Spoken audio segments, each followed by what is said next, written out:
Именно здесь, в 91 году, белорусский народ потребовал свободы и независимости.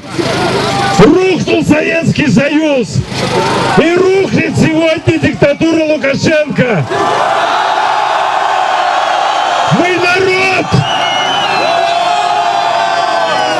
Свободу Беларуси! Свободу белорусскому народу! Уходи! Уходи! Уходи! Уходи!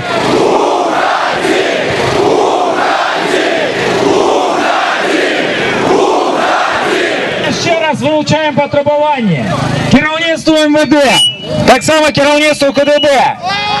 Прийти сюди до білоруського народу. Ми потребуємо визволення політв'язнів, які зараз знаходяться в посторонках у в'язницях Республіки Білорусь.